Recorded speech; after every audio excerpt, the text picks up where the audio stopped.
हाँ वही तो बताना है ना। देयर आर क्वेश्चन डाटा अलग भी ले रहा हूँ मैं, वही थोड़ी ले रहा हूँ। There are two APs, first one is 2 5 8 11 dash dash dash and दूसरी है 3 6 9 12 dash dash dash. Then find the AP,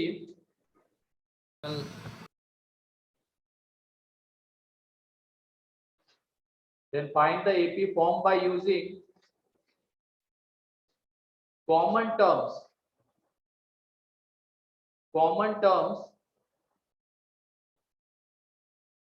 of these two APs, common terms of these two APs। तो इन दो एपी में जो कॉमन टर्म्स आ रहे होंगे उससे बनने वाली एपी हमें ढूंढनी है। देखो सर दोनों का कॉमन डिफरेंस सेम है तो सेम टर्म्स नहीं आएंगे ना सर? एक मिनट, तुम लोगों की आवाज बहुत कम आ रही है, क्या कह रहे हो तुम, एक बार फिर से कहो। सर दोनों का कॉमन डिफरेंस सेम है तो सेम वेरिएबल्स नहीं आएंगे ना सर? दोनों का कॉमन डिफरेंस सेम है, वहां से एक पैटर्न तुम्हें दिख रहा होगा कि कभी कॉमन टर्म उनमें होगी नहीं, होगी क्या? Yes sir. क्योंकि देख लो इसके बाद जो पहली टर्म को ऑब्जर्व करो 2 3, इसके बाद वाले टर्म 5 8 9 11 12, इसके बाद कौन सी आएगी 14 15। तो एक एक का डिफरेंस हमेशा रहेगा, तो कॉमन टर्म हमें कोई इसमें मिलने नहीं वाली है, क्योंकि इसमें कॉमन डिफरेंस दोनों का कितना है 3 3 है। इसका कॉमन डिफरेंस 3 है। और अगर हम आगे बढ़ाते भी जाएंगे तो जो भी टर्म्स आएंगे कोई कॉमन टर्म हमें नहीं दिखेगी, तो इसकी वजह से इसमें नो कॉमन टर्म, वो डायरेक्टली भी हम देख सकते हैं यहाँ से। हाँ कॉमन डिफरेंस जैसे इसमें अगर हम बात करते हैं D1 वो कितना है 3 है, इसमें अगर कॉमन डिफरेंस की बात करते हैं वो कितना है 3 है, ठीक है। और इसमें हम टर्म देख रहे हैं, इसकी फर्स्ट टर्म इसकी फर्स्ट टर्म 2 है, इसकी फर्स्ट टर्म 3 है। और बाद में जब हम टर्म्स ऑब्जर्व कर रहे हैं, सेकंड टर्म यहाँ पे 5, यहाँ पे 6, यहाँ पे 8, यहाँ पे 9, यहाँ पे 12, यहाँ पे 13, मतलब ये क्या होते जाएंगे, दो कंसेक्यूटिव इंटीजर्स आते जाएंगे हमेशा, तो कॉमन कभी हमें कुछ मिल ही नहीं पाएगा इसमें। देखो यहाँ पे क्या है, नो कॉमन टर्म, तो ऐसी कोई एपी बनेगी ही नहीं। और ये ध्यान रखना है कॉमन, ये जो कॉमन टर्म्स के ऊपर 2-3 साल लगातार क्वेश्चन पूछा गया है एडवांस में, 2 साल 17-18 में पूछा गया है। सर एक बार रिपीट करो ना। 19 में नहीं था, 17-18 में था। यहाँ पे बेटा ये देख लो दोनों का कॉमन डिफरेंस 3 है, ठीक है। और इसमें अगर हम आगे टर्म्स लिखते जाएंगे, इसमें आगे टर्म क्या आएगी 14, इसमें आ जाएगी 15, यहाँ पे क्या आ जाएगी 70 80। यहाँ पे क्लियरली ये कंफर्म हो जा रहा है कि आगे अगर हम टर्म्स भी लिखते जाएंगे तो कुछ कॉमन नहीं दिखने वाला है, क्योंकि जो टर्म्स आएंगे वो हमेशा कैसे आने वाले हैं, कंसेक्यूटिव इंटीजर्स, तो कॉमन कुछ नहीं होगा इनमें, इसकी वजह से यहाँ पे ऐसी कोई एपी बनेगी ही नहीं। थोड़ा सा लॉजिकली भी सोचना पड़ेगा हमें यहाँ पे, ठीक है। नहीं ऐसा कुछ नहीं, डी सेम होगा तो नहीं मिलेगी, मिल भी सकती है, ये ध्यान रखना, मिल भी सकती है, लेकिन यहाँ पे वो फर्स्ट टर्म में गड़बड़ है, फर्स्ट टर्म अलग अलग है, कंसेक्यूटिव इंटीजर्स है।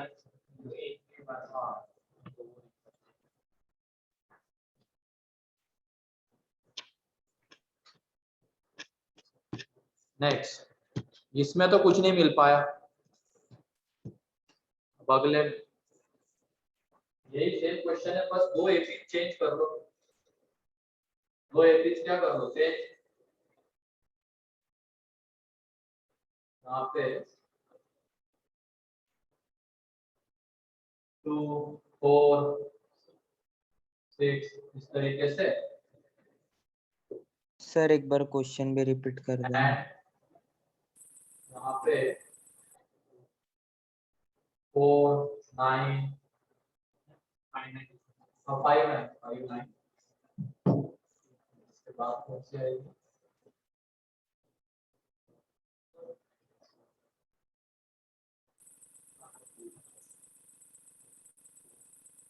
पे पहली टर्म मुझे क्या दिखाना है, चौथी पांचवी टर्म कॉमन आने वाली होगी।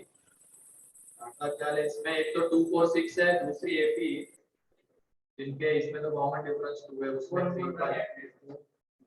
सर 4 8 12। ठीक है चलो कोई नहीं, लिख लो यहाँ पे। ये दूसरी एपी है, ये पहली एपी, ये दूसरी एपी है। हाँ कॉमन टर्म से जो एपी बनेगी वो हमें ढूंढनी है।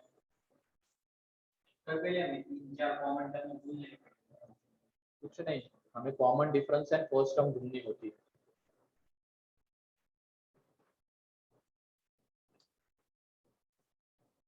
मेनली जो क्वेश्चन आए थे वो इसके लिए आए थे क्या, 3 एपीज, मतलब 3 एपीज गिवन थे, उनमें से कॉमन निकालना था। लेकिन पहले हमें 2 वाला समझना जरूरी है। वर्ड नंबर पर भी आएगी, मतलब जब आएगा नीचे भी वर्ड नंबर पर भी आना चाहिए। अबे नहीं ऐसा थोड़ी है। कॉमन डिफरेंस बट नंबर पे आएगा नहीं है। क्या कह रहे हो, ये ऑफलाइन होने के बाद रिशफल होने वाले क्या, अभी नहीं पता है मुझे ये। क्वेश्चन को देखो पहले तो। सर ऑफलाइन दीपावली के बाद है ना? हाँ जब भी होगा पता नहीं है।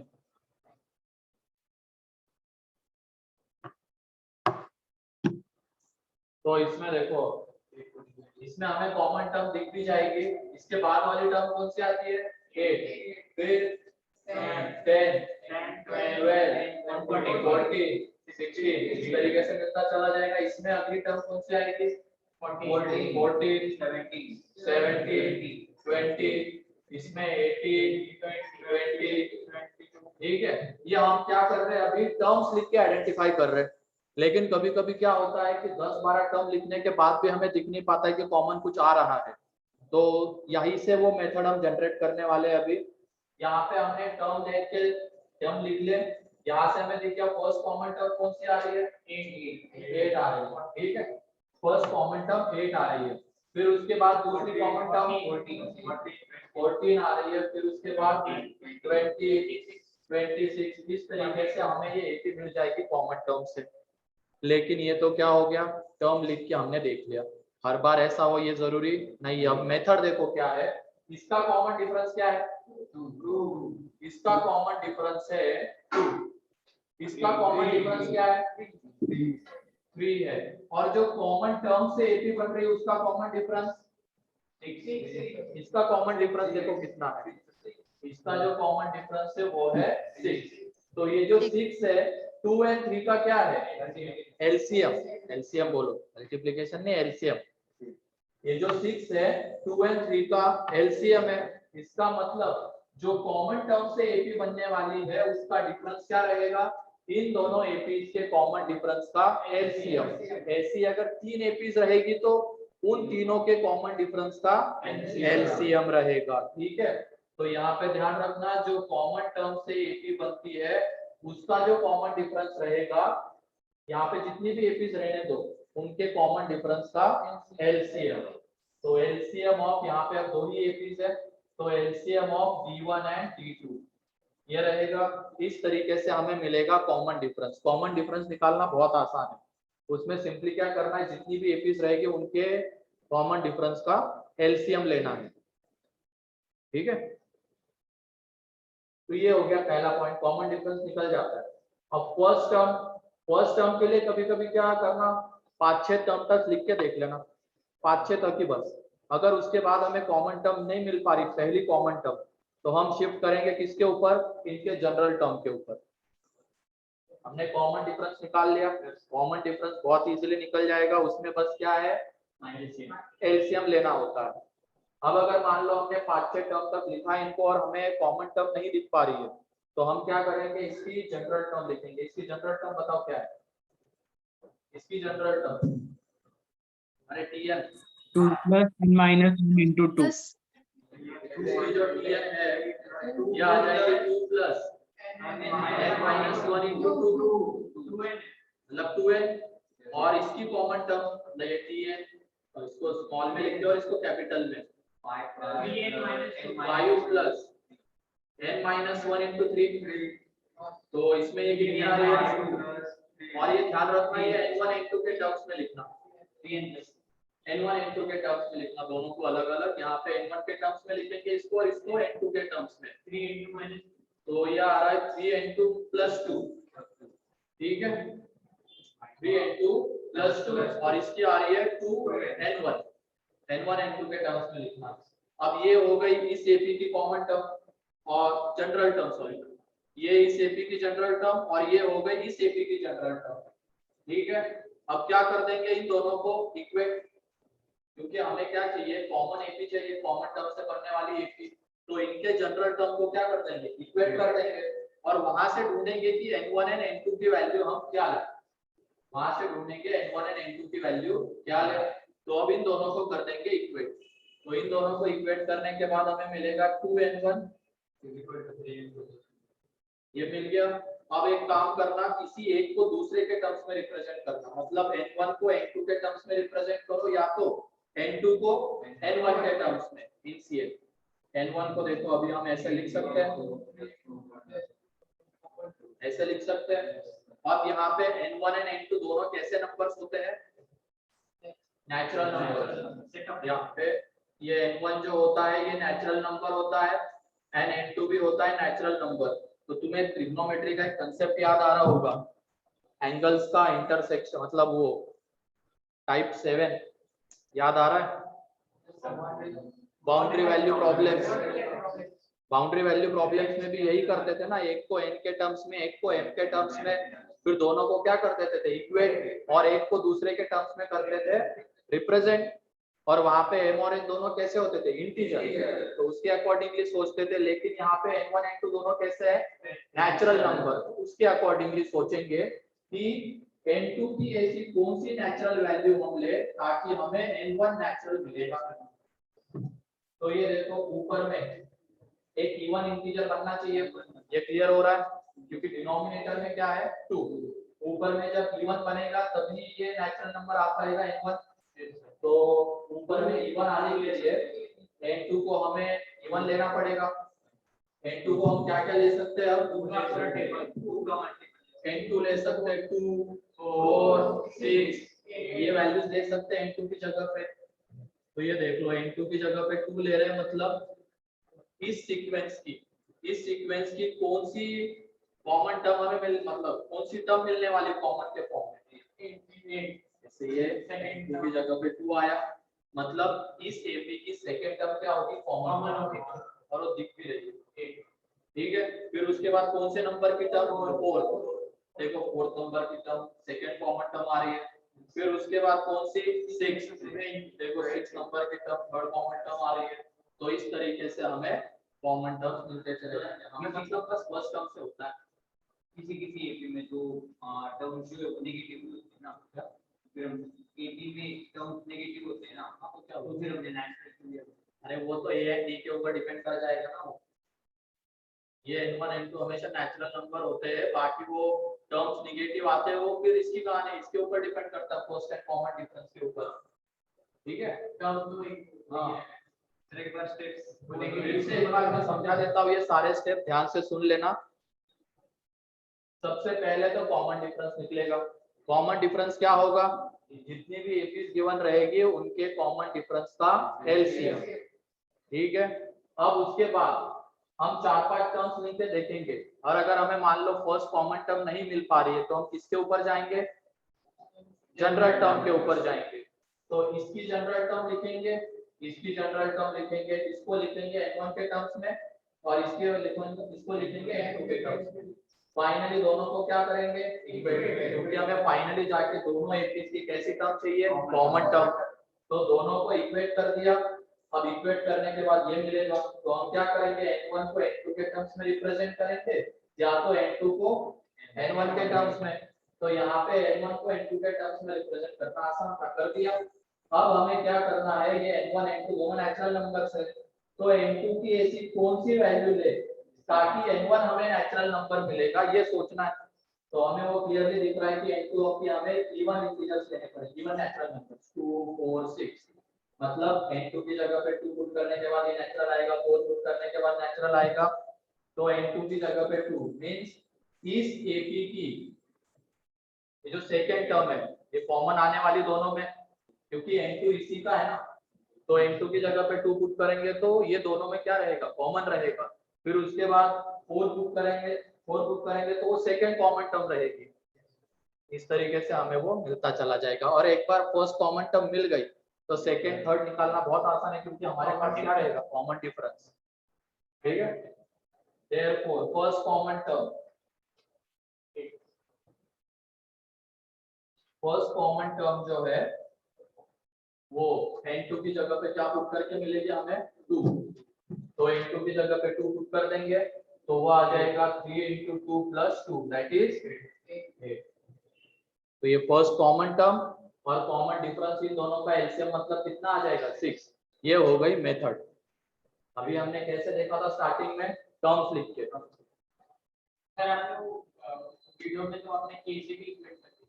हाँ, ए से इक्वेट वो 3 एपीस थी, जब डी के लिए करें वो 3 के लिए अलग अलग तरीके होते हैं, वो देखेंगे हम ये आगे। जगह पे भी कर सकते हैं, नहीं इसी टाइप तरीका क्लियर है क्या, क्योंकि हर बार ऐसे एपीस को आगे बढ़ा के लिखने से हमें कॉमन टर्म्स मिले ये जरूरी नहीं है, तो हमें मेथड के ऊपर ही फोकस करना पड़ेगा।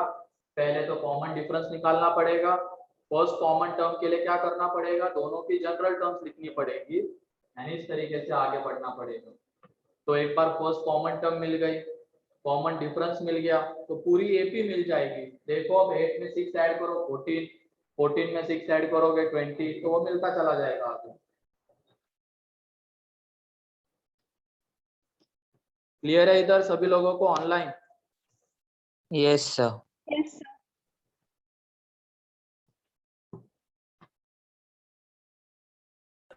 सर 2 से क्यों डिवाइड नहीं किया, एक बार बताइए ना। क्या कह रहे हो सानिका? सर जो n1 है उसमें तो डिवाइड बाय 2 है, तो फिर आपने 8 को क्यों डिवाइड नहीं किया 2 से? क्या क्या क्या? सर जो 8 है उसे 2 से क्यों डिवाइड नहीं किया है? क्या है, हमें तो बस क्या देखना था कि n2 के कौन से वैल्यू के लिए n1 नेचुरल नंबर आ रहा है वो देखना था। तो हमें क्या दिख रहा है, n2 की वैल्यू 2 पुट करने पे 4 पुट करने पे ये नेचुरल नंबर आ रहा है। तो मान लो तुमने n2 की जगह पे 2 पुट किया तो तुम्हें n1 कितना मिलेगा, 4। इसका मतलब इस एपी की कौन सी फर्स्ट कॉमन टर्म रहेगी, 8। यहाँ पे देखो ना, n1 की जगह पे 4 मिल रहा है हमें, n2 की जगह पे 2 पुट करने पे। इसका मतलब इस एपी की जो फोर्थ टर्म रहेगी वो दोनों में कॉमन रहेगी और वो दिख भी रही है। ठीक है सर हाँ, सर वो आपने n2 को 2 4 6 कैसे लिया? क्या n2 को 2 4 6 कैसे लिया? 2 4 6 कैसे लिखा है? ठीक है, इधर देखो, अभी हमें क्या लाना है, नेचुरल नंबर लाना है। अब नीचे में 2 है तो ऊपर में एक इवन इंटीजर बनना चाहिए था, ये इवन है तो ये भी इवन बनना जरूरी है ताकि इवन प्लस इवन इवन आ जाए। और ये इवन कब आएगा, जब हम n2 को इवन लेंगे। अगर n2 को हमने ऑड ले लिया तो ऑड इनटू ऑड कितना आ जाएगा, ऑड। ऑड प्लस इवन कैसा आ जाएगा, ऑड। और ऑड डिवाइडेड बाय 2 कभी नेचुरल नंबर आ पाएगा, नहीं आ नहीं। पाएगा। इसके अकॉर्डिंगली आपने सोचा है वहां पे। ठीक है, सेकंड वाली यस वैल्यू की कॉमन नंबर ये कौन है, ये रितिका चाय बना रही हूँ, घर पे रिलेटिव्स आए हैं। तो बनाओ।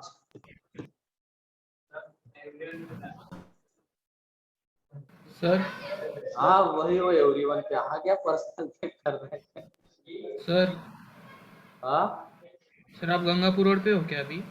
क्या गंगापुर रोड पे हो आप? क्या बोल, नासिक नहीं रहे, इधर हूँ। तुम्हें उससे क्या है, अब इधर देखो ना, चल रहा है ना क्लास। सेकंड वाला इनटू दिया, फर्स्ट वाला ले लो। अब n1 की वैल्यू निकालनी पड़ेगी, लेकिन हमें n2 मिल चुका है ना, इसकी वजह से हमने सेकंड से निकाला। अगर तुम्हें मान लो n1 मिल रहा है तो तुम्हें फर्स्ट से निकालना पड़ेगा।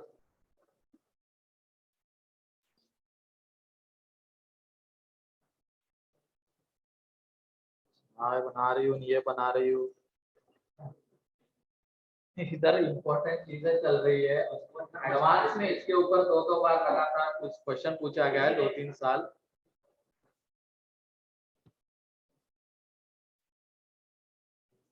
हाँ बेटा मैं गंगापुर रोड पे हूँ। अब तू आया हुआ है क्या?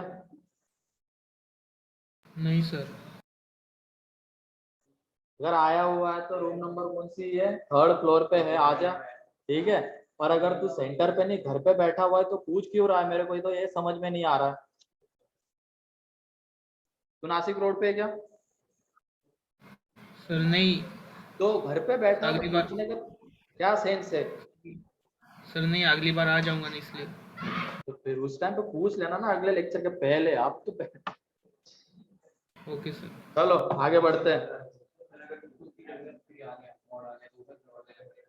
इधर अगर मान लो यहाँ पे सी आ जाता तो उसके अकॉर्डिंगली हमें सोचना होता, फिर हमें n2 की वैल्यू पुट कर करके देखना होता। ठीक है, देखो नेक्स्ट क्वेश्चन। अब 3 एपीज लेते हैं। ये एक बार देख लो फिर से क्वेश्चन, मेथड देख लो इसकी। वो ऐसे टर्म्स लिख के कभी क्वेश्चन आएगा ये सोचना मत, हमें मेथड से ही अप्रोच करना पड़ेगा। पहले common difference, then general term से फर्स्ट कॉमन टर्म निकालनी होगी। सर वो n1 की जो वैल्यू आएगी वो भी टर्म सेम रहेगी। हाँ, लेकिन वो क्या रहेगा, n1 की वैल्यू आ रही मतलब वो इस एपी से मिलेगी हमें, और n2 की आ रही है मतलब इस एपी से मिलेगी। मतलब उसका सेकंड उसका थर्ड उसका मतलब इसकी सेकंड टर्म तो उसकी फोर्थ टर्म, ये बस डिफरेंस रहेगा। इसकी सेकंड टर्म है तो इसकी फोर्थ टर्म। देखो एक बार क्वेश्चन देखो, चलो।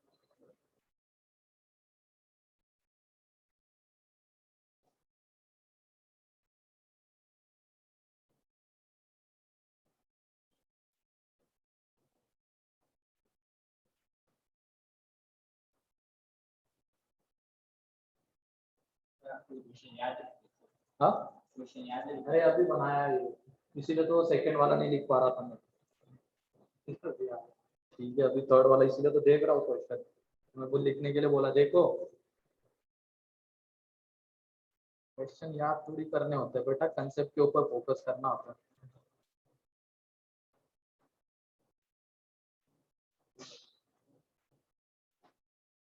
हाँ दे रहा हूँ ना, अभी 2-3 क्वेश्चन और लेने हैं। ये तो अभी हमने 2 एपीज वाला लिया है, 3 एपीज वाला लिखो। देखो नेक्स्ट क्वेश्चन लिखो।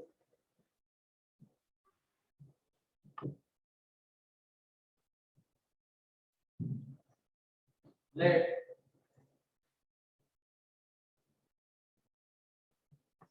दिस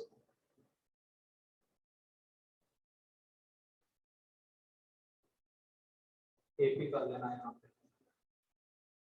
एपी बॉक्स में ए कॉमा बी, हाँ ए कॉमा डी।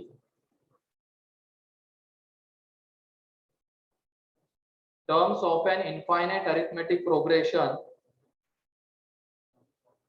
हाँ infinite arithmetic progression, terms of an infinite arithmetic progression with first term a and common difference d। ये जो है terms of an infinite arithmetic progression with first term a and common difference d, where d is greater than 0, d is greater than 0। यहाँ पे हमें दिया गया है first AP जो है फिर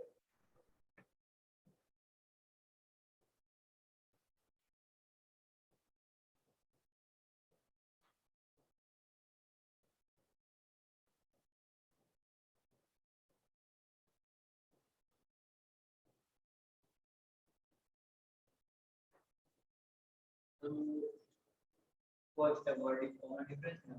हाँ हाँ वही।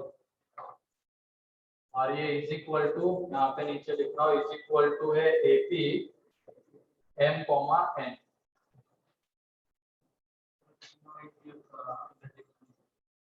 बता दो पहले, क्वेश्चन तो लिख लो।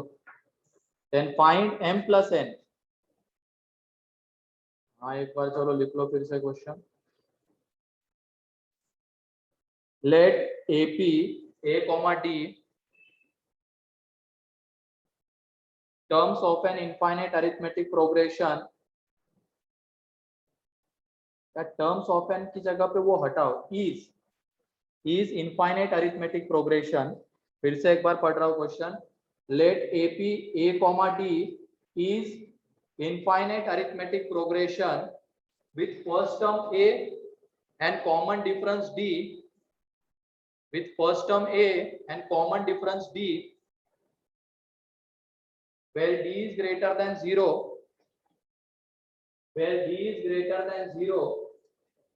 अब इसमें जो पहली एपी है ये है, दूसरी एपी ये है और तीसरी एपी ये है, और यहाँ पे इंटरसेक्शन दिया गया है। इसका मतलब हमें क्या करना है, इन तीनों एपीज के कॉमन टर्म से जो एपी बनेगी वो हमें बतानी है, और उस एपी की वो ये एपी है, ठीक है। कॉमन टर्म से बनने वाली एपी कौन सी है, ये है। उसकी फर्स्ट टर्म क्या है, m है, एंड कॉमन डिफरेंस क्या है, n है। हाँ, इन तीनों एपीज के कॉमन टर्म से हमें ये एपी मिलने वाली है, ये उसका कहने का मतलब। अभी तो मैंने क्या दिया था, एपीज लिखी थी, अब यहाँ पे उन्होंने इस टर्म्स में लिखा है उसको। स्टार्टिंग में क्लियर कर दिया है कि ये एपी है जिसकी फर्स्ट टर्म क्या है, ए है, एंड कॉमन डिफरेंस डी है। तो वैसे ये पहली एपी है, ये दूसरी एपी है, एंड ये तीसरी एपी है। तो इन तीनों का इंटरसेक्शन मतलब इन तीनों के कॉमन टर्म से एपी बनती है। वो एपी कौन सी है, ये है। उसमें उसकी फर्स्ट टर्म क्या है, m, एंड कॉमन डिफरेंस है n। तो हमें m प्लस n चाहिए। तो देखो, सोचो, कॉमन डिफरेंस तो तुरंत ही बता दोगे, 105। 105। हाँ बिल्कुल सही, कॉमन डिफरेंस 105 है। अब उसमें first term, first common term के बारे में सोचो, फर्स्ट कॉमन टर्म क्या आएगी।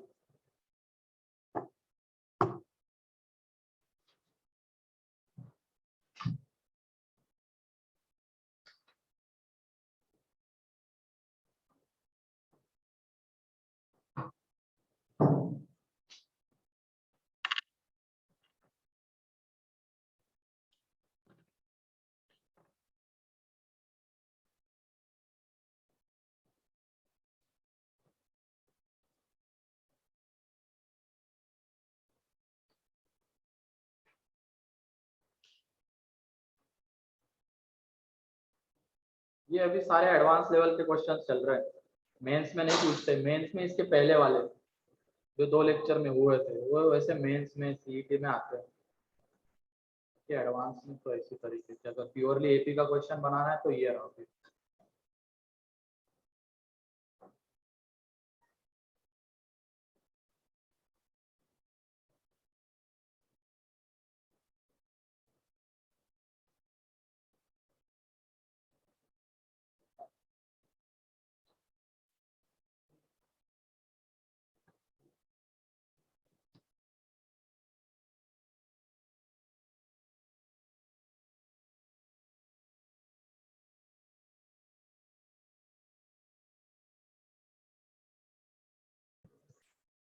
कॉमन डिफरेंस कितने लोगों का आ गया, 105। Common difference.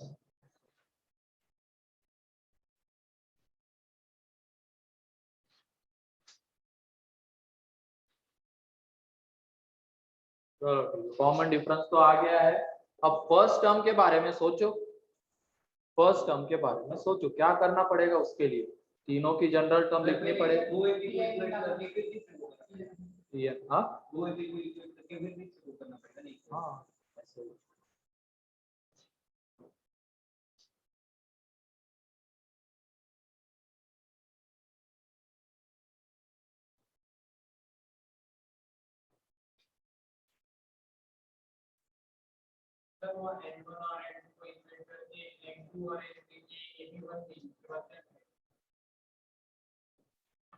ठीक है चलो मैं एक्सप्लेन कर देता हूँ ये, फिर एक और। हाँ 5 मिनट में 5 मिनट लेकर लो सर 2 मिनट। तीनों के जनरल टर्म निकाल लिए तो पहले तो दो दो को पेयर वाइज इक्वेट करना है।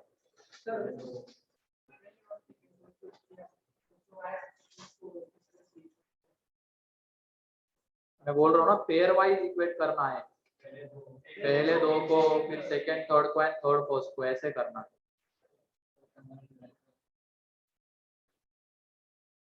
चलो देखो यहाँ पे 43 है क्या क्या कह रहे हो? सर? 143 है। ठीक है, ऐसा ही कुछ आएगा। चलो देख लो। अब इसमें पहली एपी, अब उसको लिख देता हूं मैं। ये जो पहली एपी है उसकी फर्स्ट टर्म क्या है? 1 है एंड उसका कॉमन डिफरेंस क्या है? 3 है। तो उस एपी को अगर आप लिखेंगे तो क्या आ जाएगा? 1 4 7, फिर उसके बाद 10 13 16 और ये चलता चला जाएगा अगर इंफिनिटी तक। ठीक है, तो इस एपी का जो कॉमन डिफरेंस है वो क्या है? 3 है। दूसरी एपी क्या है जिसमें फर्स्ट टर्म उसकी 3 है एंड कॉमन डिफरेंस 5 है? तो 3 8, फिर उसके बाद 13 18, आगे कितना आ जाएगा? 23। ये मिलता चला जाएगा हमें। अब इसमें जो कॉमन डिफरेंस है इसका वो 5 है। और ऐसे ही वो तीसरी एपी जिसमें फर्स्ट टर्म क्या है? 5 है एंड कॉमन डिफरेंस है 7 है। तो 5, फिर सेकेंड टर्म क्या आ जाएगी? 12, फिर उसके बाद 19, फिर उसके बाद 26, फिर 33। इस तरीके से हमें मिलता चला जाएगा। अरे इधर देखो ना, और ये D3 कितना आ जाएगा? 7। ठीक है, तो D3 7 आ जाएगा। अब हमने 4-5 टर्म्स तक लिख के देखा, हमें कॉमन टर्म तो नहीं मिल पा रही, तीनों में कॉमन टर्म। अब तुम अगर बात करोगे 13 की, वो तो इन दोनों में कॉमन है, तीसरे में थोड़ी है। हमें तीनों में कॉमन टर्म चाहिए, ऐसी टर्म चाहिए जो तीनों में आ रही है। तो अब डायरेक्टली तो नहीं मिल पा रहा है, तो हम किससे जाएंगे? इनके जनरल टर्म के टर्म से अप्रोच करेंगे। उसको पहले कॉमन डिफरेंस निकाल लेते हैं। जो कॉमन डिफरेंस यहाँ पे कितना दिख रहा है? n। ये जो n रहेगा वो क्या है? LCM of 3 5 7। इधर लिख देता हूँ। ये जो n आएगा वो रहेगा एलसीएम ऑफ 3 5 7 एंड 3 5 7 का एलसीएम कितना आता है? 105। तो 105 तो हमें मिल गया कॉमन डिफरेंस। और वहां पे वो एपी m, n थी, तो n भी वो कॉमन डिफरेंस था जो मिल चुका है। अब हम सोचेंगे इसके बारे में, फर्स्ट कॉमन टर्म के बारे में। उसके लिए क्या करेंगे? तीनों की लिखेंगे जनरल टर्म। तो इसकी जनरल टर्म बताओ।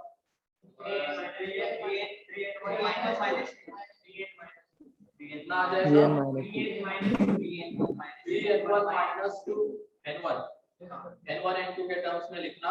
3n1 minus 2 इसकी और ये ऐसे लिख रहा हूं, ऐसे लिख रहा हूं। ये n1 माइनस इसका कॉमन डिफरेंस 3 था, तो यहाँ से 3n1 minus 2। अब इसकी जनरल टर्म क्या आ जाएगी? 5n2 minus 2 और यहाँ पे 7n3 minus 2 ये आ जाएगा। अब हमें इनको क्या करना है? इक्वेट है ना। इक्वेट कर देंगे तो वहां से क्या मिलेगा? 3n1 minus 2 is equal to 5n2 minus 2 is equal to 7n3 minus 2। ठीक है, तो 2 हर एक में से कैंसल आउट हो जाएगा। तो 2 कैंसल आउट हो जाएगा तो हमें मिलेगा 3n1 5n2 and 7n3। ये मिलेगा 3n1 5n2 and 7n3। अब इसमें क्या करो? दो को पेयर वाइज एक साथ लो। तो हम इन दोनों को एक साथ ले रहे हैं अभी। तो ये आ जाएगा 3n1 is equal to 5n2 and in दोनों को एक साथ लो तो वहां से मिलेगा 7n3 is equal to 5n2। अब n को फर्स्ट एंड थर्ड लेने की जरूरत नहीं, दो से काम चल जाएगा। देख लो, अब एक काम करना, यहाँ पे n1 को रिप्रेजेंट करना n2 के टर्म्स में, तो यहाँ पे हमें n3 को भी n2 के टर्म्स में रिप्रेजेंट करना होगा। ठीक है, मतलब किसी दो को तीसरे के टर्म्स में रिप्रेजेंट करना है। तो यहाँ पे n1 कितना आ जाएगा? 5 3 एंड यहाँ पे अब ये बताओ अगर ये नेचुरल नंबर आना है n1 तो n2 की वैल्यू क्या क्या लेनी पड़ेगी हमें? 3, 6, 9. 12 इस तरीके से लेनी पड़ेगी। एंड अगर ये नेचुरल नंबर आना है n3 तो 7 का टेबल 7 का टेबल लेना पड़ेगा। तो यहाँ से जो n2 लेना पड़ेगा वो क्या है? 7, 14, 21 इस तरीके से। अब हमें n2 की ऐसी वैल्यू चाहिए जिसके लिए n1 एंड n3 दोनों के दोनों नेचुरल नंबर आ रहे हैं। तो कौन सी वैल्यू दिखती है बताओ? 21 समझ के बताओ। 21 की ऐसी कौन सी वैल्यू है जिसके लिए n3 भी नेचुरल नंबर आएगा एंड n1 भी नेचुरल नंबर आएगा? 21 आएगा। n2 की कौन सी वैल्यू यहाँ पे ही दिख रही है देखो। n2 की ये वैल्यू है जिसके लिए ये नेचुरल नंबर आ रहा है। n2 की ये वैल्यू है जिसके लिए n3 नेचुरल नंबर आ रहा है। तो हमें ऐसी वैल्यू चाहिए जिसके लिए n1 n3 दोनों नेचुरल नंबर आए। इसका मतलब इन दोनों में फर्स्ट कॉमन टर्म हमें ढूंढनी पड़ेगी। इसको आगे लिखते हुए चलो लिख जाएगा।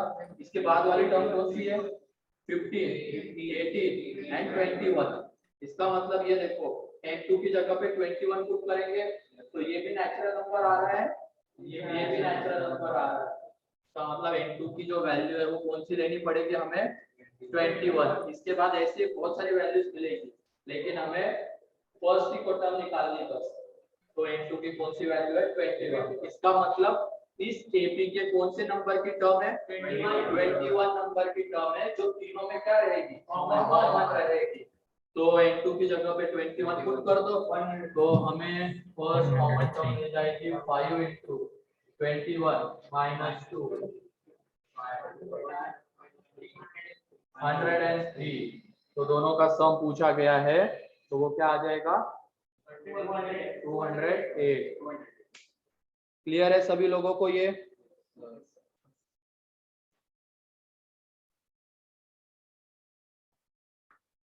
यहाँ पे ये वैल्यूज थी n2 की जिसके लिए n1 नेचुरल नंबर आ रहा है और ये वैल्यूज है जिसके लिए n3 नेचुरल नंबर आ रहा है।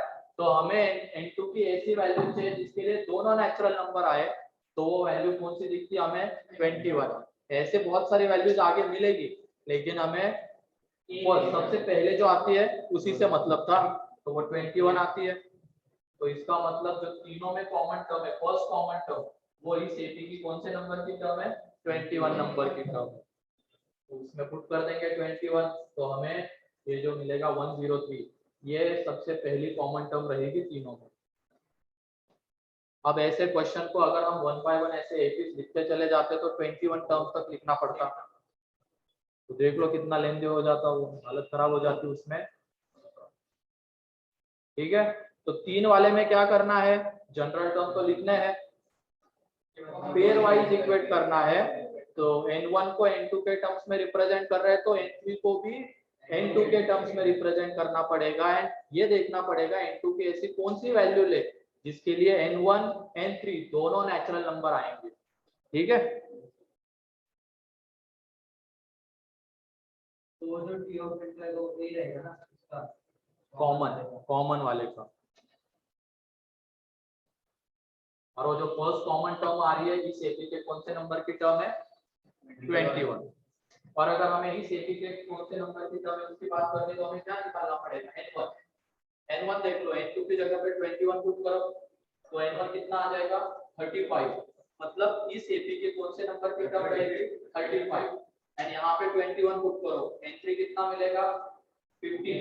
मतलब इस AP की कौन सी टर्म रहेगी? 15 नंबर की टर्म। ठीक है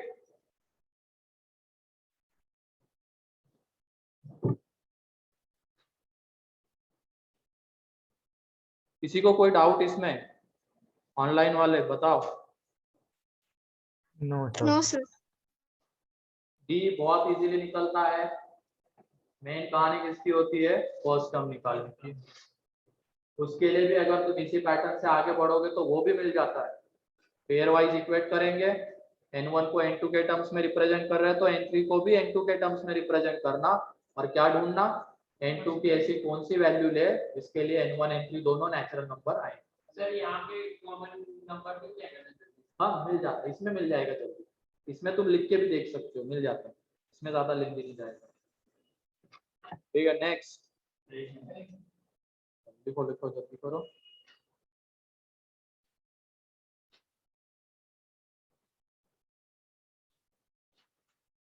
ये है सुदर्शन, अगले वाले का जल्दी से बता देगा आंसर।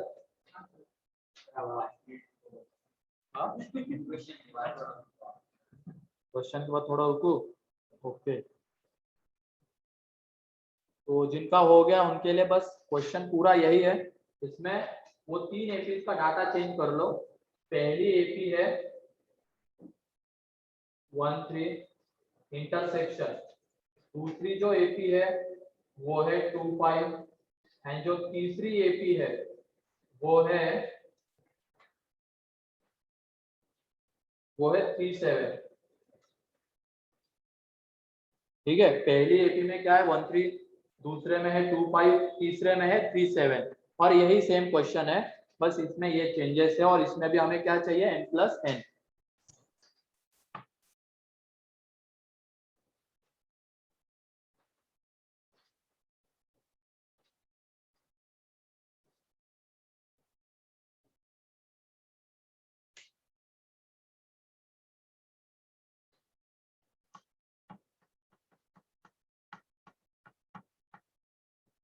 वन थ्री में पहला मतलब पहले एपी की फर्स्ट टर्म 1 है, कॉमन डिफरेंस 3, दूसरे एपी की फर्स्ट टर्म 2 है, कॉमन डिफरेंस 5, एंड तीसरे एपी की फर्स्ट टर्म 3 है, कॉमन डिफरेंस 7। जल्दी करो अब, कॉमन डिफरेंस तो वही आ रहा है 105, इसमें तो कोई चेंज नहीं होगा। फर्स्ट टर्म देखो, कॉमन वाला है n2 में, इसको देख के ही करना होता है। हाँ इसको देख के निकालना।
फिर एपी बनाने में थोड़ा वो पुट करके देखना पड़ता है फिर ऐसे केस में ठीक है।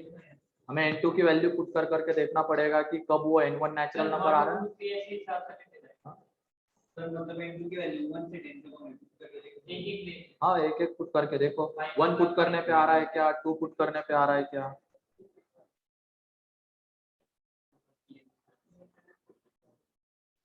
नहीं नहीं सानी का गलत है, ये आंसर इसका 157 है।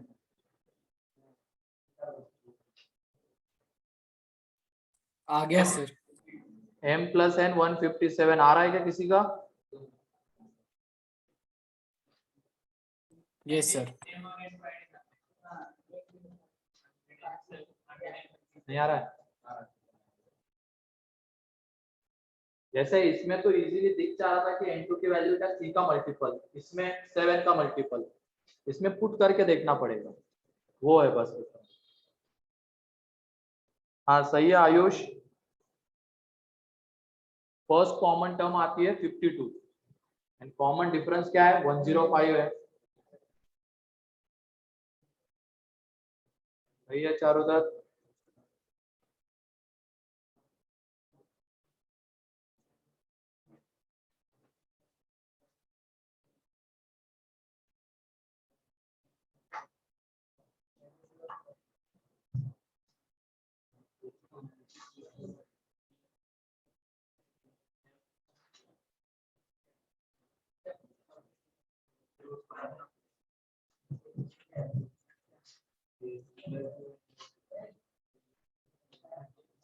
चलो देख लो यहाँ पे जो पहली एपी है उसकी फर्स्ट टर्म 1 है, कॉमन डिफरेंस क्या है 3 है, तो उस एपी को अगर हम लिखते हैं तो वो आ जाएगी 1 4 7 10 30 इस तरीके से। फिर अगर हम दूसरे एपी को लिखेंगे तो उसकी फर्स्ट टर्म 2 है, कॉमन डिफरेंस 5 है, तो 2 7 12 70 तरीके से मिलेगा। एंड तीसरी एपी में फर्स्ट टर्म 3 है, कॉमन डिफरेंस 7 है, तो 3 10 70 अगला कितना आ जाएगा 7 24 इतना चला जाएगा। ठीक है, इसमें 5-6 टर्म्स लिखने तक तो हमें दिख नहीं रहा है कि कुछ कॉमन आ रहा है, तो हम क्या करेंगे अब जनरल टर्म के ऊपर आ जाएंगे। तो इसकी जो जनरल टर्म है क्या आ जाती है, पहले वाले 3n1 - 2, इसकी जनरल टर्म 5n2 - 3 एंड इसकी जो आती है जनरल टर्म 7n3 - 4, वो फर्स्ट टर्म है, कॉमन डिफरेंस से आ जाएगा। अब ये तो चलो मिल गया, वो कॉमन डिफरेंस से तीनों एपीज के, तो इनसे इनके कॉमन टर्म से जो एपी बनेगी उसका कॉमन डिफरेंस क्या रहेगा, इन तीनों का एलसीएम वो पहले निकाल लेते हैं। एलसीएम ऑफ 3 5 7 तो वो 105 आने वाला है, तो कॉमन डिफरेंस तो निकल ही जाएगा बहुत इजीली। बस अब वहां से फर्स्ट कॉमन टर्म क्या आती है वो देखना है। तो ये tn1 ये tn2 और ये tn3 हो गया। अब इन तीनों को कर देंगे इक्वेट, मतलब ये 3n1 - 2 is equal to 5n2 - 3 is equal to 7n3 - 4 equate कर दिया। अब क्या करेंगे, n1 को n2 के टर्म्स में रिप्रेजेंट करेंगे, इन दोनों को इक्वेट करके, यानी इन दोनों को इक्वेट करके n3 को n2 के टर्म्स में रिप्रेजेंट। तो 3n1 - 2 is equal to 5n2 - 3, तो n1 कितना आ जाएगा 5/3।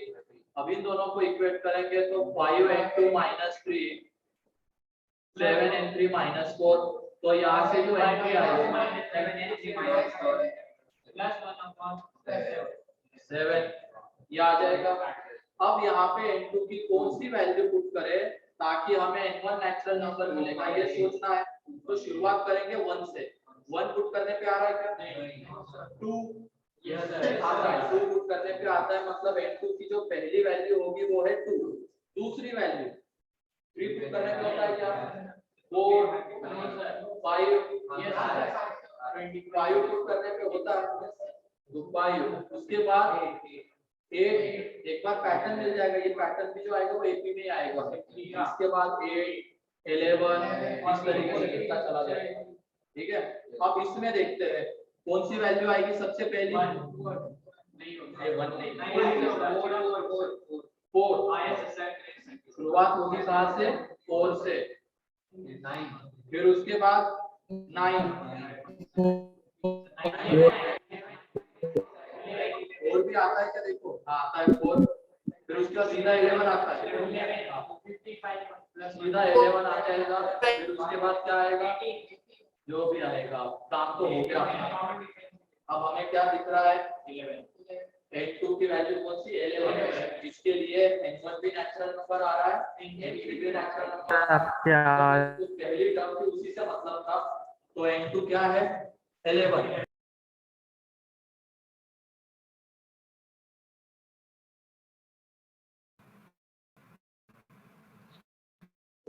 आपकी आवाज आएगा सभी लोगों को,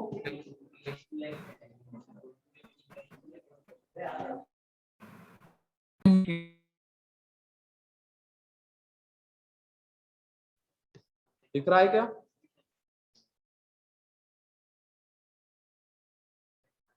अब आ रही है आवाज, Yes, sir. Yes sir. फिर से एक्सप्लेन करना पड़ेगा या सुन लिया था, बीच में शायद डिस्कनेक्ट हो गया था ये नेट इश्यू की वजह से। सर समझ गया। समझ गया sir.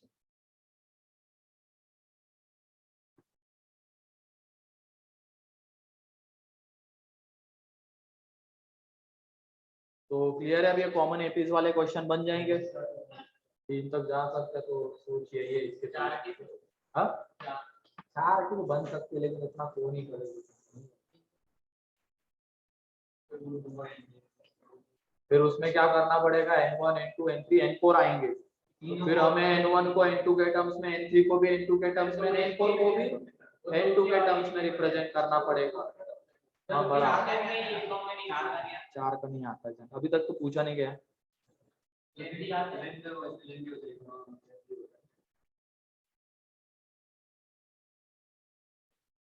क्लियर, ये ऐसे होते हैं एडवांस के क्वेश्चन। इस बार तो नहीं आया था, इस बार सीक्वेंस सीरीज के ऊपर क्वेश्चन नहीं था। ये वाला हाँ? एडवांस मैंने बताया ना, अब तू डायरेक्टली देखने जाता तो भनक भी नहीं लगती क्या है वो, एपी बीच में इंटरसेक्शन, अब तो लगेगी भनक, अब तो बन भी जाएगा इजी। और इस बार सीक्वेंस सीरीज के ऊपर एक भी क्वेश्चन नहीं था, अगले साल रहेगा। सीक्वेंस सीरीज के ऊपर जनरली 2 क्वेश्चन तो हर साल आते ही थे, देख भी सकते हो एक्सरसाइज 3 में दिख जाएगा कितने साल क्वेश्चन पूछे गए और कितने कितने पूछे गए। जनरली 2-2 क्वेश्चन तो हर साल रहते ही है। पार्ट 1 देखो, पार्ट 1 2020 1980 70 60 जेके की दिखा गया, 15 14 13 मतलब 2-1 2-1 ऐसे चलता है, क्या पता तुम्हारी किस्मत खुल जाए। हाँ आती है। और इसका एप्लीकेशन भी आगे, ऐसा थोड़ी है सीरीज अभी यही तक है, आगे भी ऐसे बहुत सारी चीजें जिसमें सीक्वेंस सीरीज का यूज होगा। अभी तो ये शुरुआत हुई, अभी एपी चल रहा है बेटा, तीसरा ही GP HP series, method of difference, बहुत है आगे। कितने दिन लगेंगे सर आपके जीटीएम सर को वो सर हमारे पे आप ही पढ़ा होगा, देखते हैं अभी, चलो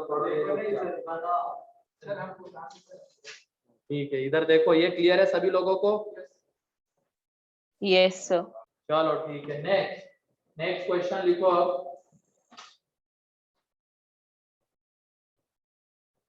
अब हमने एक प्रॉपर्टी देखी थी, relation between TN and SN, yes sir, वो देख लेते हैं। उसके ऊपर भी 2-3 बार क्वेश्चन पूछा गया है, टीएन और एसएन में रिलेशन वाला। तो लिखो क्वेश्चन, यहाँ पे एसएन इज इक्वल टू है 2n square plus 3n, SN is equal to है 2n स्क्वायर प्लस 3n, और ये एसएन क्या है, sum of first n terms, वो भी लिख लो। Here SN is sum of first n terms of the sequence, AP नहीं बोल सकते, एपी हो भी सकती है, एपी हो सकती है। SN is the sum of first n terms of the sequence then find the 50th term of the sequence. 50वें नंबर की टर्म निकालनी sequence, 50th term of the sequence. अभी ये बता देता हूं, मैंने यहाँ पे एपी जीपी का कोई जिक्र नहीं किया है, तो ये कैसे आइडेंटिफाई करेंगे। एक बार वो एपी के सम का फॉर्मूला देख लो, क्या होता है n/2 into bracket 2a plus n minus 1 into d। ये रहता है। तो ये बताओ ये n में कितने डिग्री का बनेगा, n में 2 डिग्री का बनेगा, देख सकते हो अंदर मल्टीप्लाई करो तो n में 2 डिग्री का बनेगा। तो इसका मतलब जब भी Sn n में 2 डिग्री का है तो समझ जाना कि वो सीक्वेंस कौन सी है, एपी। ये आया क्या समझ में जो मैंने अभी बताया। यहाँ पे देखो ये Sn क्या होता है, एपी के फर्स्ट n टर्म्स का ही तो सम है, तो ये लिख देंगे, चाहो तो लिख सकते हो, ठीक है। तो ये देख लो यहाँ पे ये अगर हम इनको मल्टीप्लाई करते तो n में 2 डिग्री का बनता है, तो जब भी Sn n में 2 डिग्री का पॉलिनोमियल आ रहा है तो समझ जाना कि वो क्या है, एपी है। आंसर मिल गया 301। क्या कह रहे हो आयुष? 301 है क्या आंसर? एक आवाज तुम्हारी बहुत कम आ रही है मुझे, ये रुको 301 आंसर है क्या? वो एक बार चैट में बता दो क्योंकि ना के बराबर ही आवाज है, या अगर किसी और को समझ में आ रहा होगा। अच्छा आंसर बोल रहे हो क्या? ओके ओके सर वो बोल रहा है 301 आंसर है क्या?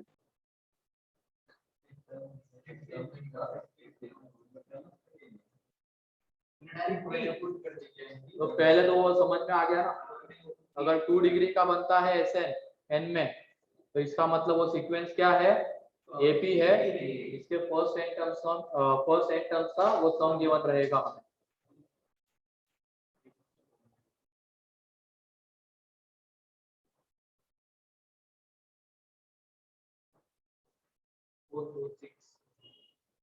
और ये भी ध्यान रखना उसमें कांस्टेंट टर्म आ सकती है क्या, सोच समझ के बताना। कांस्टेंट टर्म, इधर कांस्टेंट टर्म आएगी क्या मल्टीप्लाई करने पे? कांस्टेंट टर्म मतलब जैसे ये होता है ना, अगर हम क्वाड्रेटिक की बात करते हैं ax² + bx + cc को कांस्टेंट टर्म कहते हैं, तो इनको मल्टीप्लाई करने पे कांस्टेंट टर्म आती है क्या? वहां पे सिर्फ क्या रहेगा, n² रहेगा। ये भी ध्यान रखना कि जो Sn आएगा उसमें कांस्टेंट टर्म नहीं रह सकती है, वो हमेशा उसमें रहेगा n² ही रहेगा सिर्फ।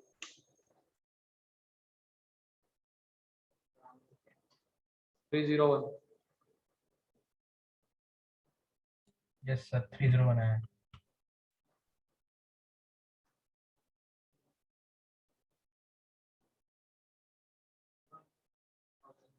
अब नहीं भाई इतना बड़ा तो जाएगा। यहाँ पे देखो Sn हमारे पास है, Sn हमारे पास है, हमें Tn चाहिए, तो Tn कैसे मिलेगा? Tn मिलेगा इस तरीके से Sn - 1। तो Sn कितना है, माइनस ये कितना आ जाएगा यहाँ पे। और वैसे भी डायरेक्टली भी हम लोग कर सकते हैं, हमें क्या चाहिए, 58 टर्म चाहिए, तो हम क्या कर लेंगे, S51 निकाल लेंगे।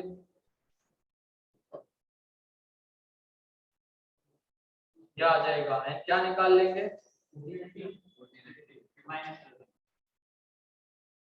चलो इससे बाद में बताता हूँ, पहले ये इससे बता देता हूँ जो जनरल मेथड है अपनी। बता रहा हूँ यहाँ पे 2 × n-1 का स्क्वायर 3 × n-1। अब इनको जब इसको एक्सपांड कर दो, ये 2n² + 3n minus times of 2n² - 4n + 2, वहां पे आ जाएगा +3n - 3, ठीक है। तो 2n² 3n वो कैंसल आउट हो जाएगा, बचता क्या है, -4n, मतलब ये बचता है एक तरीके से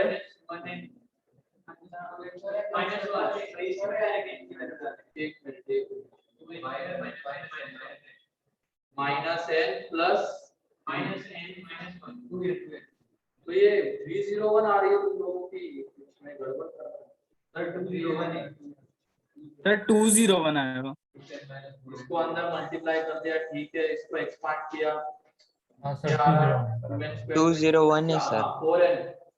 4n प्लस 1 n+1 तो 201 आता है। यस सर 201 आता है, 301 नहीं। ये 4n प्लस 1 बन रहा है, ये क्या है tn, और हमें क्या चाहिए 50th पोजीशन की टर्म चाहिए,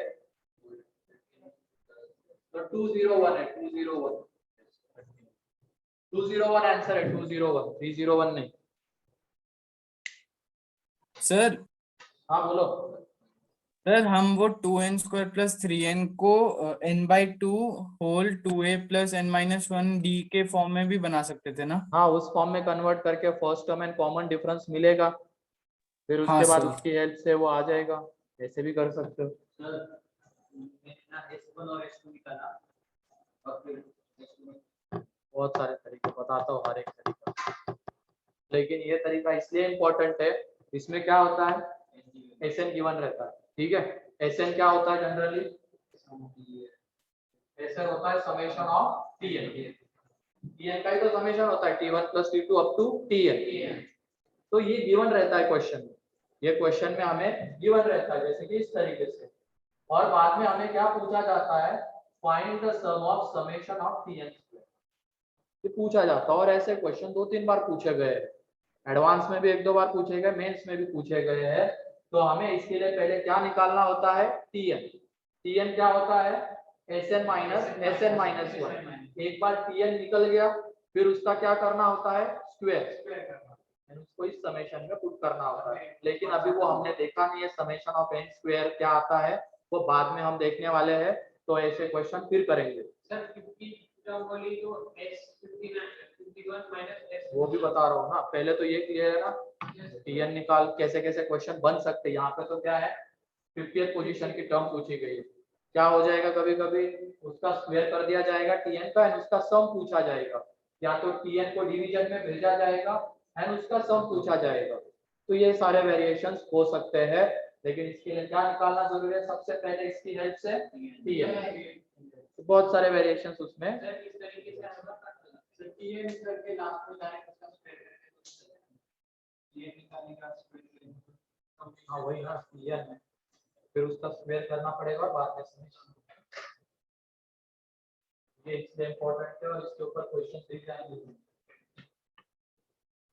अब दूसरा तरीका, Sn क्या था, summation of first and terms, तो अगर हम S51 की बात करते हैं तो क्या है T1 plus T2 plus T3 up to T50 plus T51, and S50 अगर लिखेंगे तो क्या है T1 plus T2 plus T3 up to T50, ठीक है, और 51 तक क्यों जा रहे हैं, 50 चाहिए ना, 49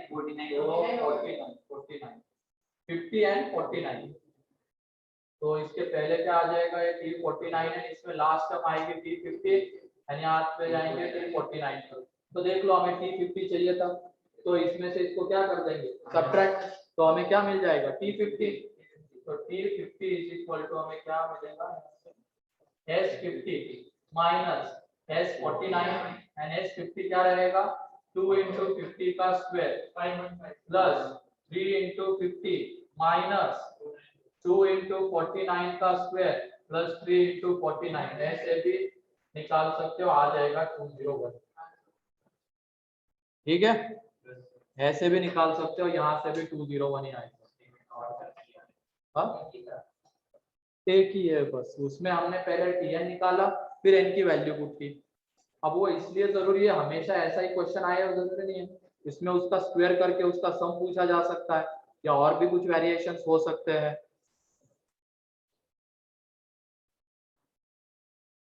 हाँ बोलो।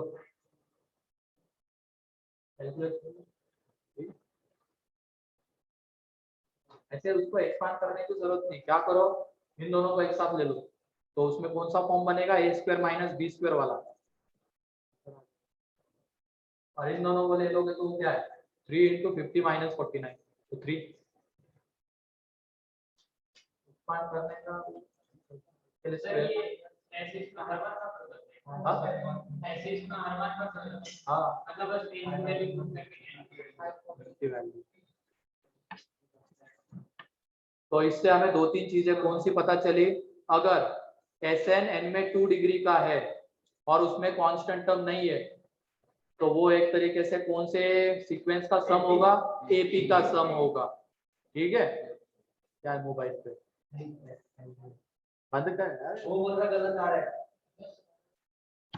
इधर देखो, तुम लोग ये काम करो, 2 इंटू इसको हम 50 स्क्वायर माइनस 49 स्क्वायर लिख सकते हैं, एंड यहाँ पे 3 इंटू 50 माइनस 49।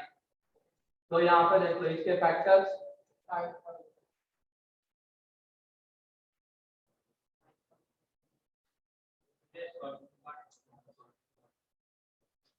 क्या आ जाएगा, ये देखो 50 इंटू 49 कितना है, 99, 99 इंटू 2 198, 198 प्लस 3 0 हो गया।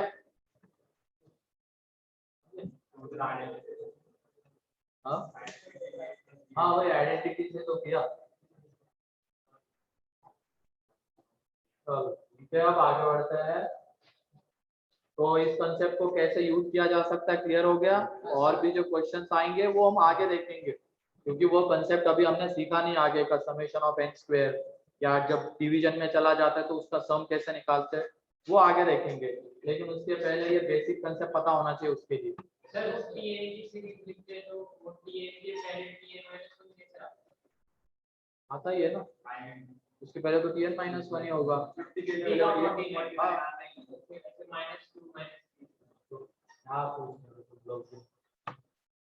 चलो आगे बढ़ते हैं। अब ये हो गई एपी के रिलेटेड क्वेश्चन। अब उसकी properties of AP, properties of, हाँ थ्योरी अभी तो कॉपी में लिखना, फेयर नहीं है क्या तेरे पास, last page properties of AP, properties of AP. तो सबसे पहली प्रॉपर्टी है first term and common difference, first term and common difference of AP can be zero, zero हो सकते हैं।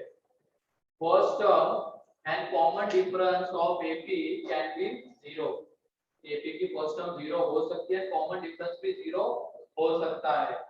ऐसी अगर प्रॉपर्टी हम जीपी में देखेंगे तो उसमें फर्स्ट टर्म जीरो नहीं हो सकती है, एंड कॉमन रेशियो आता है वहां पे वो जीरो नहीं हो सकता है।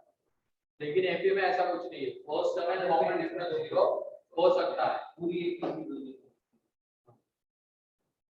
उसके बाद इसमें दूसरा पॉइंट, अगर कॉमन डिफरेंस जीरो हो जाता है, कॉमन डिफरेंस जीरो हो जाता है तो उस एपी को हम कैसी एपी कहेंगे, जैसे मान लो फर्स्ट टर्म 2 है, सेकंड टर्म भी क्या है 2, तो ऐसी एपी को कहते हैं constant AP, constant AP. Second point, हाँ सेकंड में फिर अगर डी पॉजिटिव है तो उसमें जो टर्म्स आएंगे उनकी वैल्यू बढ़ती जाएगी या घटती जाएगी। अगर हमने डी को पॉजिटिव लिया है तो जो सीक्वेंस पे टर्म्स आएंगे उनकी वैल्यू बढ़ेगी, तो उसको कहते हैं इंक्रीजिंग एपी, लिख लेना। एंड डी अगर निगेटिव है तो उसको कहेंगे डिक्रीजिंग एपी। अभी पॉइंट की हेल्प कहाँ पे होती है, कभी कभी क्वेश्चन में क्या होता है डी की 2-3 वैल्यूज आती है और हमें वहां पे बोला हुआ रहता है इंक्रीजिंग एपी, तो हम कौन सी वैल्यू लेंगे डी की, पॉजिटिव वैल्यू लेंगे, ये ध्यान रखना। ठीक है, क्या पॉइंट होने का मैंने अभी बोला, सॉल्व करने के बाद हमें डी की 2-3 वैल्यूज मिलती है और वहां पे क्वेश्चन में ये मेंशन रहता है कि इंक्रीजिंग एपी है या डिक्रीजिंग एपी है, तो उसके अकॉर्डिंगली डी की पॉजिटिव निगेटिव वैल्यू सेलेक्ट करनी है। ठीक है, तो क्वेश्चन उसके लिए अच्छे से पढ़ना जरूरी होता है।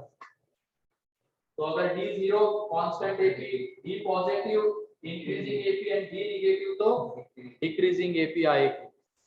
थर्ड पॉइंट,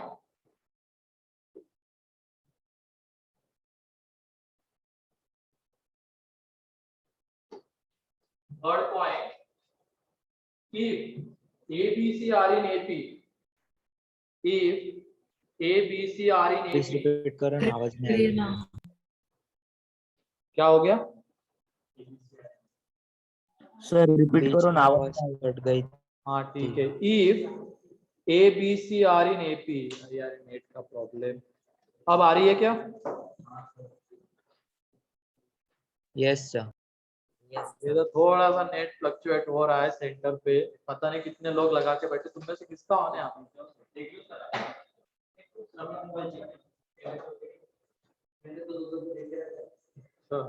ठीक है, चलो अभी आवाज आ रही मेरे ख्याल से। तो थर्ड टर्म है if ABC are in AP, if ABC are in AP, then तो ये ABC अगर AP में है तो ये बताओ B माइनस ए क्या देगा हमें? Difference. And C minus B भी क्या देगा? तो दोनों इक्वल होंगे। Common difference. Second minus first common difference देगा, थर्ड माइनस सेकेंड भी क्या देगा? कॉमन डिफरेंस देगा, तो दोनों सेम रहेंगे। तो यहाँ से जो हमें मिलता है वो क्या है? 2B is equal to A plus C।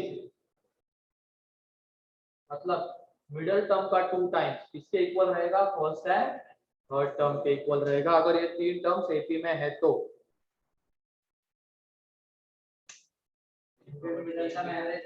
हाँ सर आपकी वॉइस ब्रेक हो रही है। मिडल टर्म एवरेज रहेगा।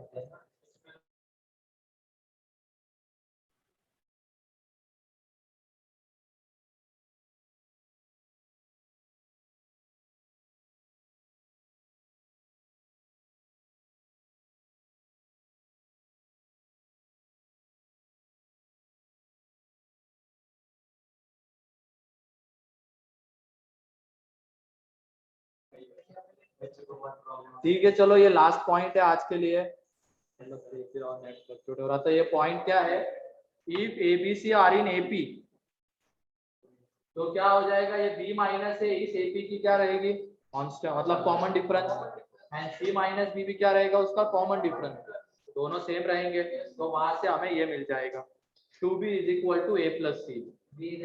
मतलब B एक तरीके से AC का क्या रहेगा? एवरेज। वो बाद में देखेंगे। ठीक है, तो आज जो हुआ है उसमें किसी को कोई डाउट? आज हमने जितने भी क्वेश्चंस लिए, हाँ जल्दी डाल दूंगा रिकॉर्डिंग। आज जितने भी क्वेश्चंस लिए हैं उनको एक बार फिर से सॉल्व करके देखना घर पे। वैसे 2 ही टाइप के क्वेश्चन लिए हैं आज, वो कॉमन AP वाले 3-4 क्वेश्चन थे एंड उसके बाद वो SN वाला था, और दोनों इंपॉर्टेंट कंसेप्ट्स है, तो इनके क्वेश्चन सॉल्व करना। ठीक है, चलो आज के लिए इतना ही है। सर हम सेक्शन ये सॉल्व कर सकते हैं ना? हाँ अभी नहीं, अभी एक बार पूरा AP हो जाने दो। अभी तो प्रॉपर्टीज ऑफ AP देखा है, उसके बाद AM देखेंगे, मैं बता दूंगा फिर कब करना है। ठीक है, यस सर। हाँ तब तक तुम वो ट्रिगो के फॉर्मूले वगैरह याद करो। किसी को कुछ कहना है? No sir. ठीक है, चलो।